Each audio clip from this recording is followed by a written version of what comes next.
ओम शांति। आज 4 अगस्त 2026 के बाबा के अनमोल मधुर महावाक्य सुनेंगे। आज की मुरली से पहले गीत बजा है, तकदीर जगाकर आई हूं। तो आज बाबा ने बताया कि तकदीर जगाने की तकदीर क्या है, अर्थात पुरुषार्थ की विधि कौन सी है। तकदीर जगाने की विधि है आत्म अभिमानी बनना। बाबा कहते जितना आत्म अभिमानी बनते जाएंगे उतनी तकदीर हमारी जगती जाएंगी। दूसरी बात बाबा ने कहा, बच्चों को बाप का राइट हैंड बनना है, और राइट हैंड बनना अर्थात राइटियस कर्म करना।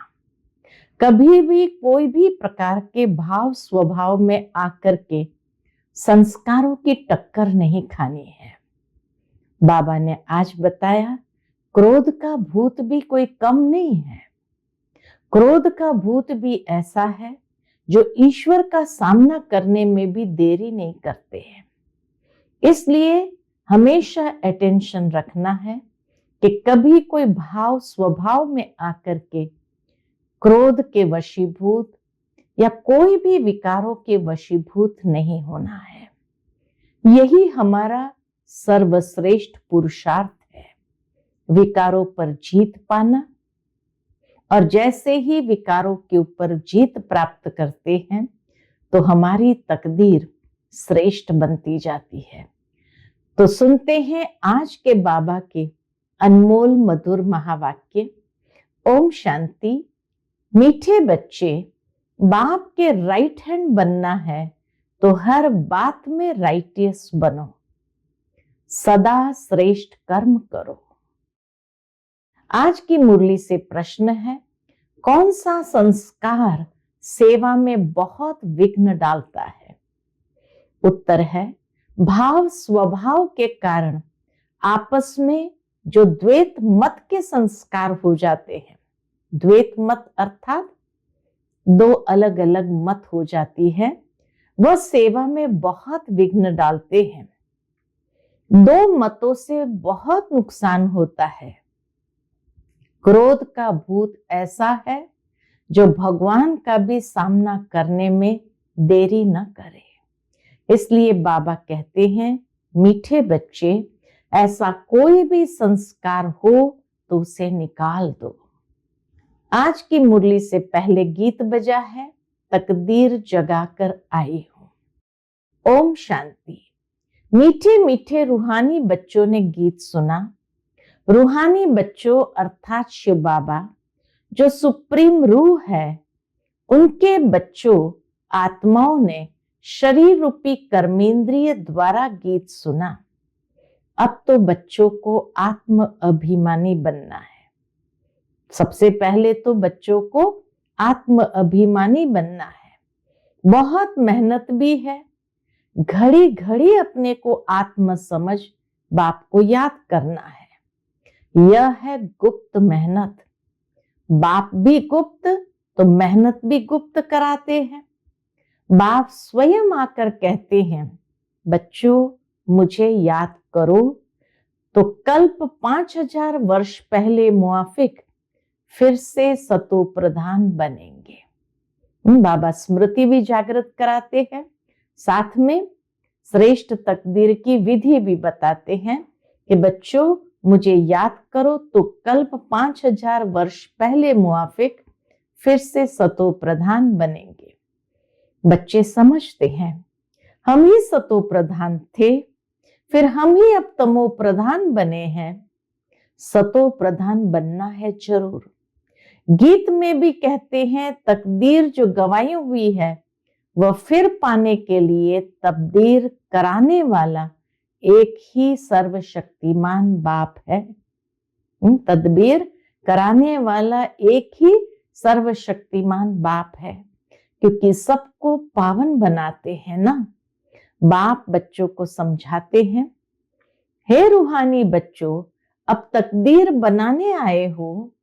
स्टूडेंट स्कूल में तकदीर बनाने जाते हैं ना, वह तो छोटे बच्चे होते हैं।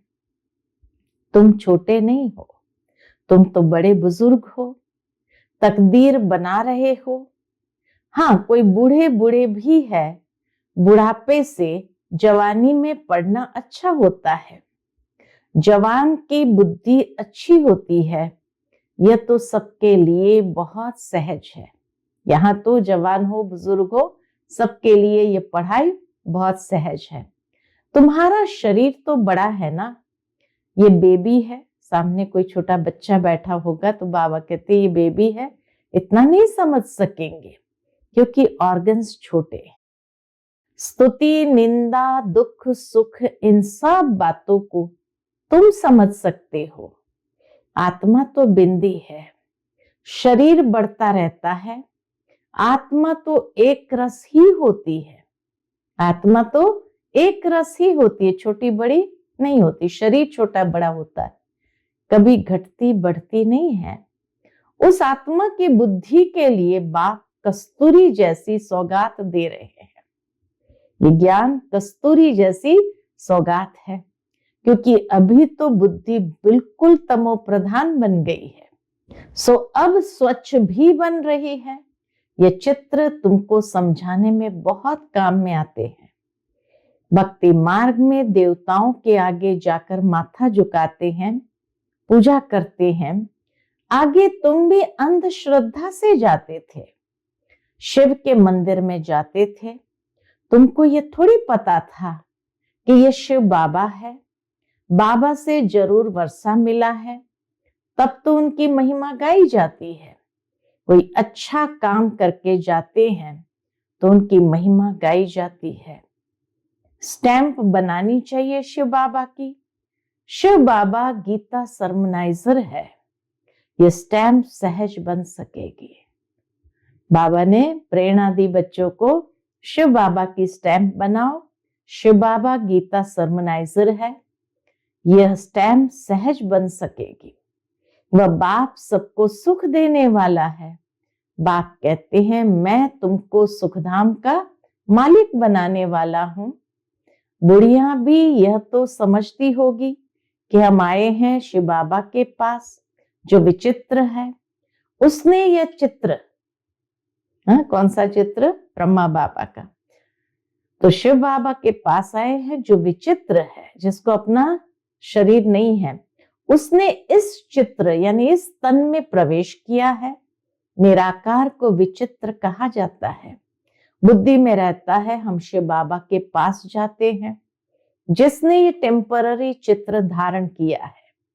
पतितों को पावन बनाए मुक्ति जीवन मुक्ति देते हैं, अथवा शांतिधाम सुखधाम का रहवासी बनाते हैं। मनुष्य शांति के लिए ही कोशिश करते हैं। भगवान मिले तो शांति मिले, सुख के लिए पुरुषार्थ नहीं करते, शांति के लिए पुरुषार्थ करते। बस बाप के पास घर जाए, भगवान मिले। इस समय सब मुक्ति की चाहना रखने वाले हैं। जीवन मुक्ति लेने वाले सिर्फ तुम ब्राह्मण ही हो, बाकी सब मुक्ति की चाहना रखने वाले हैं। जीवन मुक्ति का रास्ता बताने वाला कोई है ही नहीं। सन्यासियों आदि के पास जाकर शांति मांगते हैं, कहेंगे मन की शांति कैसे मिले? जो भी रास्ता बताने वाले हैं वह है ही मुक्ति में जाने वाले। मोक्ष क्या होता है वह भी बुद्धि में नहीं आता है। तंग होकर कहते हैं मुक्ति में जाए तो अच्छा है। जीवन से जब तंग हो जाते तो कहते इससे तो मुक्ति में जाए तो अच्छा है। वास्तव में मुक्ति धाम है, आत्माओं का रहने का स्थान। इतने सेंटर्स पर बच्चे हैं, सब जानते हैं कि हम नई दुनिया के लिए राज्य भाग्य लेते हैं। बाबा हमको नई दुनिया का राज्य देते हैं। कहाँ देंगे? नई दुनिया में देंगे व पुरानी दुनिया में देंगे। बाप कहते मैं संगम पर आता हूं, मैं न सतयुग में न कलयुग में आता हूं, दोनों के बीच में आता हूं।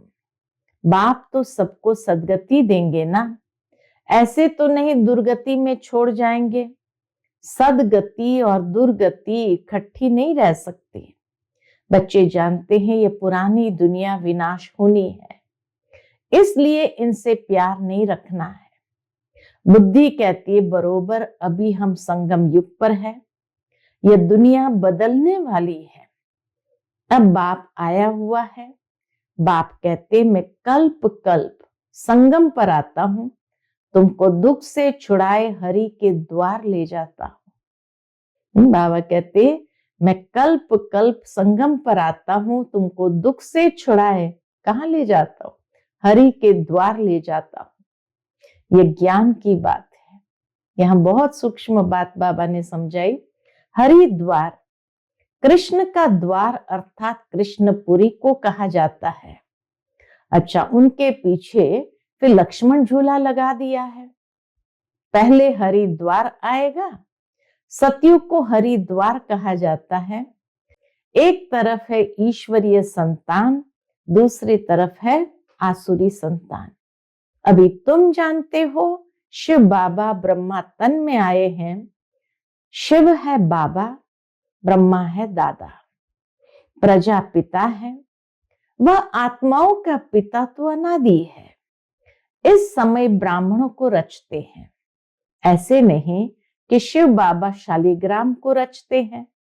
नहीं, शालिग्राम तो अविनाशी है ही है, सिर्फ बाप आकर पवित्र बनाते हैं। शालिग्रामों को पवित्र बनाते हैं।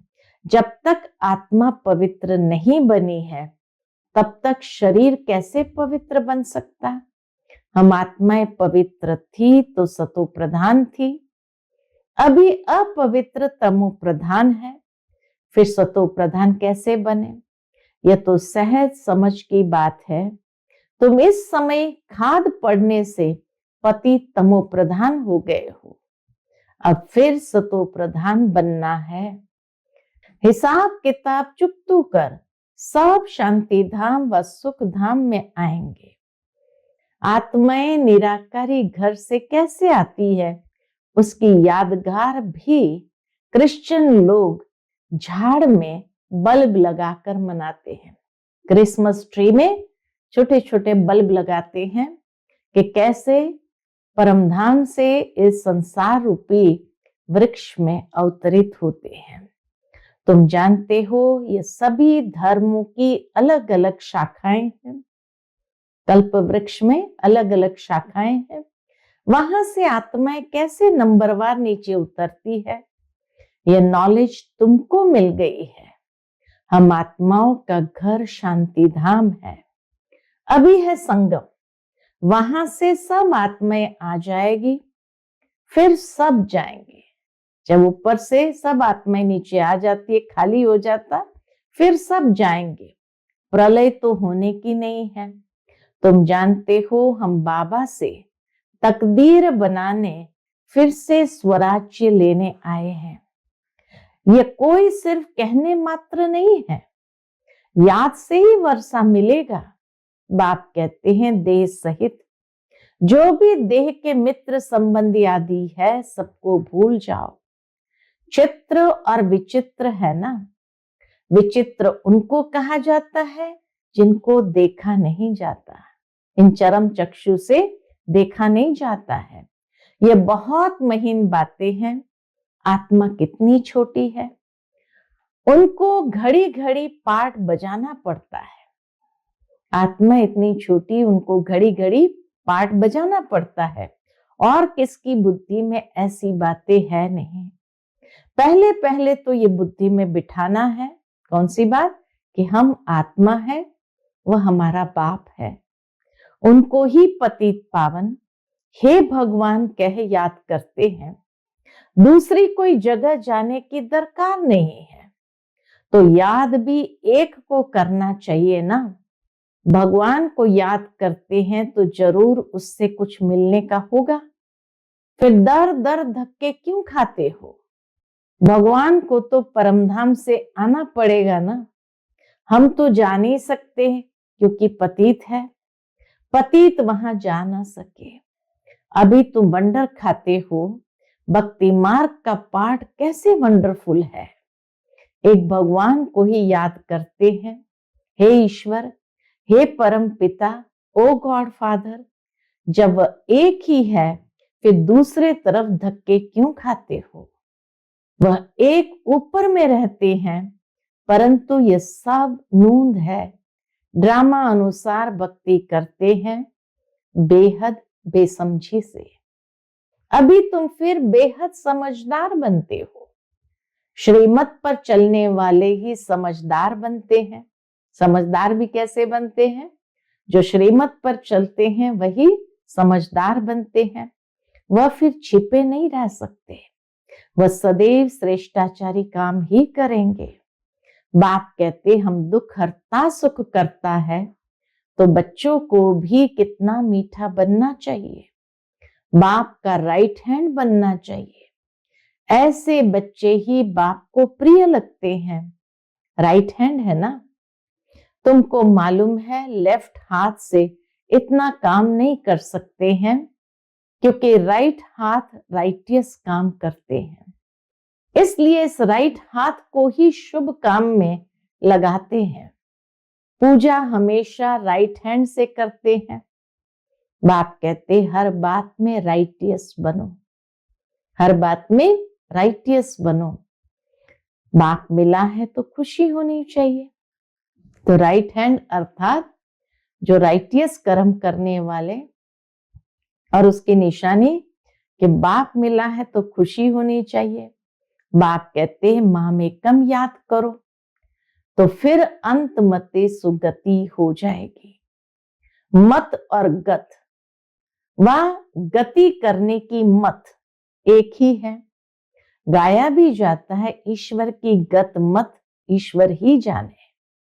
पतित पावन वही है, वह जानते हैं मैं मनुष्य को पावन बनाए दुर्गति से सदगति में कैसे ले जाऊंगा। बाबा कहते मनुष्य को पावन बनाए दुर्गति से सदगति में कैसे ले जाऊंगा, वह ईश्वर जानते हैं।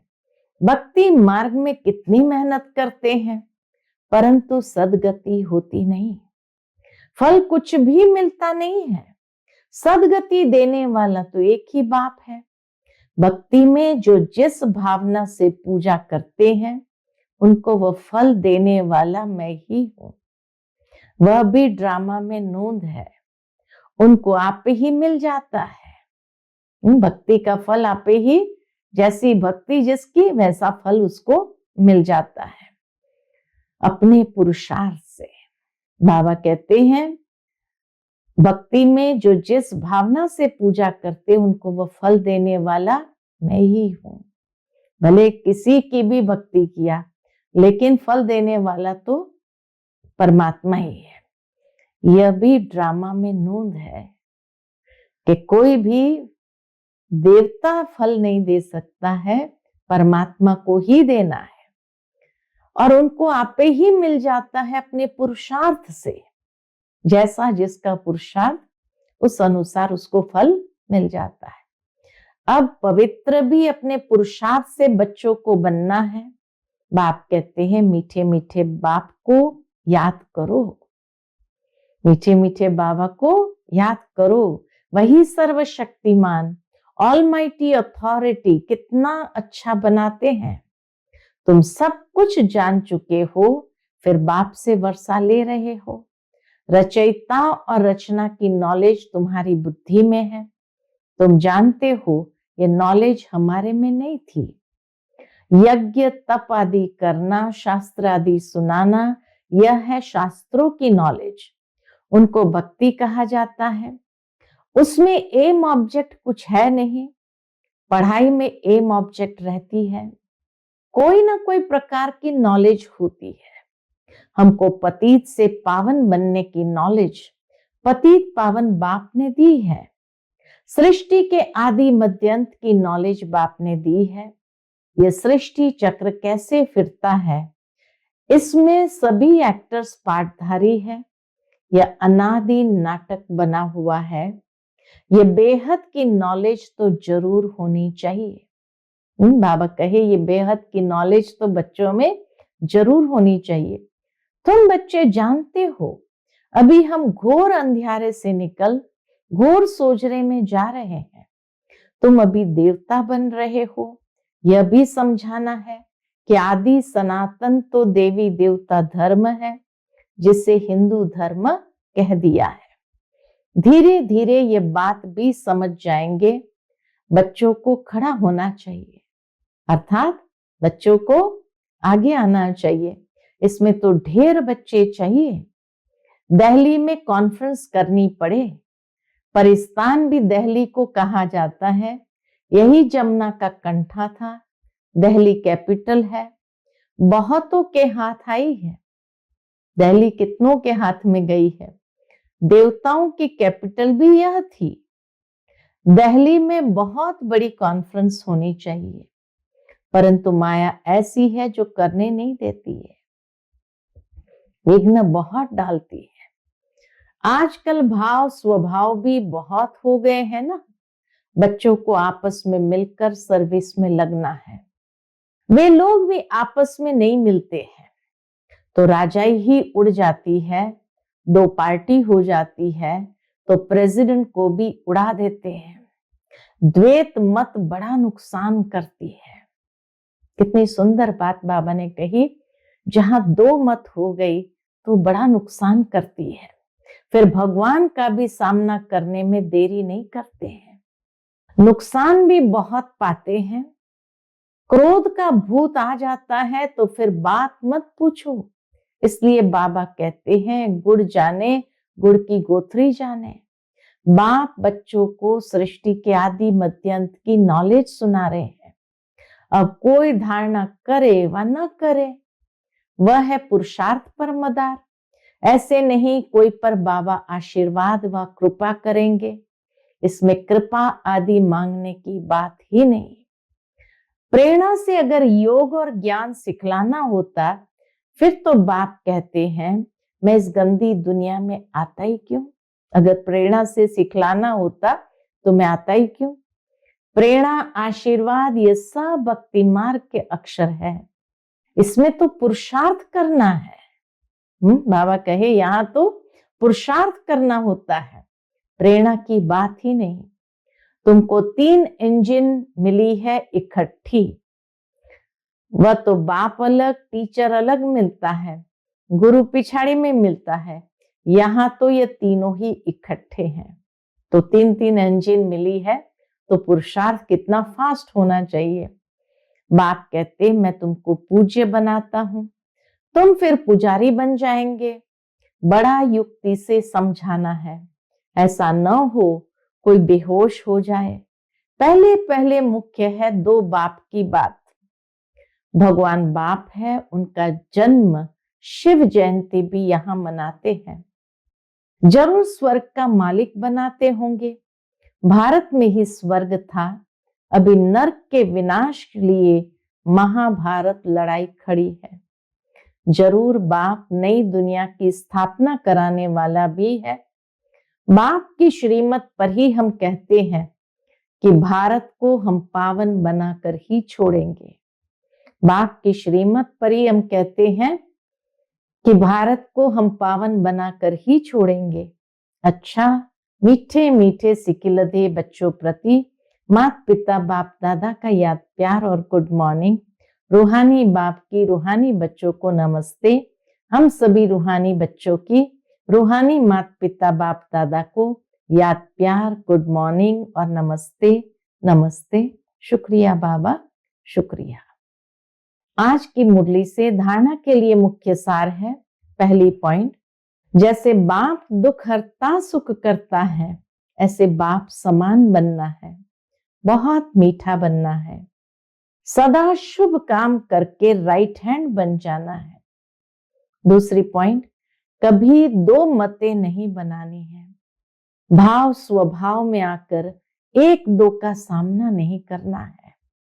क्रोध का भूत निकाल देना है। आज का बाप दादा का मधुर वरदान हम बच्चों के प्रति है। स्वयं की स्मृति में रह अपने हर कर्म को संयम यानी नियम वाले बनाने वाले अथॉरिटी स्वरूप भव। स्वयं की स्मृति में रह अपने हर कर्म को संयम बनाने वाले अथॉरिटी स्वरूप भव। जैसे साकार में स्वयं की स्मृति में रहने से जो कर्म किया वही ब्राह्मण परिवार का संयम बन गया। संयम के नशे में रहने के कारण अथॉरिटी से कह सकते थे कि अगर साकार द्वारा कोई उल्टा कर्म भी हो गया तो सुलटा कर देंगे। स्वयं के स्वरूप की स्मृति में रहने से यह नशा रहता है कि कोई कर्म उल्टा हो ही नहीं सकता। आप बच्चे भी जब स्वयं की स्थिति में स्थित रहो तो जो संकल्प चलेगा, जो बोल बोलेंगे, वह कर्म करेंगे, वही संयम बन जाएगा, वही एक प्रकार का नियम बन जाएगा, लॉ बन जाएगा। आज का स्लोगन है, पवित्रता का पिल्लर मजबूत करो तो यह पिल्लर लाइट हाउस का काम करता रहेगा। पवित्रता का पिल्लर मजबूत करो तो यह पिल्लर लाइट हाउस का काम करता रहेगा। आज का व्यक्त इशारा है, अपवित्रता के बीज को भी समाप्त कर संपूर्ण स्वच्छ पवित्र बनो। उसके अंतर्गत बाबा कहते, अगर बुद्धि में अशुद्ध संकल्प व पुराने संस्कार संकल्प रूप में भी टच होते हैं तो संपूर्ण वैष्णव नहीं कहेंगे। जैसे कोई अकर्तव्य कार्य देखता भी है तो देखने का असर हो जाता है, उसका भी हिसाब बन जाता है। इस हिसाब से सोचो तो पुराने संस्कार व अशुद्ध संकल्प बुद्धि में अगर टच होते हैं तो भी संपूर्ण वैष्णव व संपूर्ण पवित्र कैसे कहेंगे।